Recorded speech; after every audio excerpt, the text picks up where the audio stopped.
welcome back to The Perspective on Balita Satu. I'm Blaise with Notowidigdo of Amrop. We were speaking about the global mindset that you value in executives, and we started to talk about specifically cross-cultural communication, and this is what it really comes down to, having people from 20 different nationalities in a room being able to seamlessly communicate. We hope to be seamlessly communicate.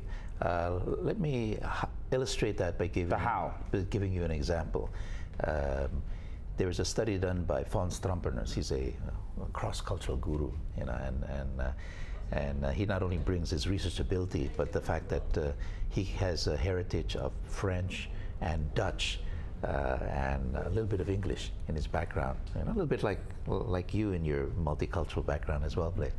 And he did a number of studies, went all over the world, 55,000 managers. And one of the studies was that he had, and in fact he came to Indonesia, and I was one of the subjects. You know, we were brought in for the whole day, and then we were given all these questions to answer.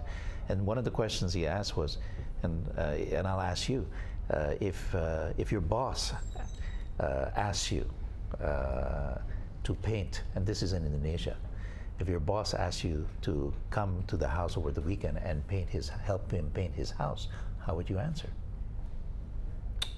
It would depend if it were a request. Okay, it was a request. Would you, hey Blaise, why don't you come and help me paint the house? I don't know. Okay. Okay, let's just say no. Okay. I'd say no. Okay, you would say no. Okay. Let's just say yeah, for the sake of okay, you would say no. Okay. Because I might want to do a favor. No. But if you're hesitant, that means you're a little bit in the middle. But your first inclination was no. Now, from the study, it shows that the Australians, 98% of Australians questioned said no. No way, Jose. No way. For the Asians, especially the Indonesians, there was a break. There were 60% said that they would. And the reasoning, for you, the reasoning would probably be at the Australians, was that no, work is work and play is play, or my personal life is my personal life. But in the case of the Indonesians, as well as other Asian countries, they said that no, even though he is my boss at work, but he is still somebody I respect. And even outside, I must show him the respect. And I will help him paint the house. Question: it's the limitations of authority. Exactly. So that's one example. I'll give you another example, which I presented when I was teaching at Melbourne Business School in this class. And what was interesting was this case again by Fons Trompeners was you're having dinner. You just had a board meeting. And everything is confidential. And then you found information there that could affect your best friend. And if that information was given to your best friend, she could offset having her company go bankrupt. Okay, and then as it turns out, you're having dinner with your best friend tonight. So what would you do in a situation like that? It would be illegal. You see, your first reaction was that it would be illegal because you are a board member and it's compliance. So there's three possibilities. One is it is illegal, so I will be professional, and even though she's my best friend, I must retain my professionalism, right?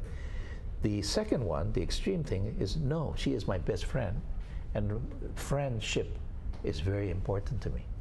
Yeah, in fact, it's more important than professionalism or than following the legal. And then the third one is that, why, they're both important, friendship and legal, but I will present it to her like a wayang. You know the wayang kulit? You know, you have the screen, the shadows, and then you can watch, the audience can watch from the real wayang, or they can go behind the screen, the other side of the screen, and look at the shadows. So what does it represent? What is reality? Is reality the shadows that you see, or is reality what you actually see? So the second option, the middle ground, was to say how I will tell a story, and through that story my friend will be able to understand through my indirect inferences and through analogies and metaphors that maybe she should look at her business more carefully.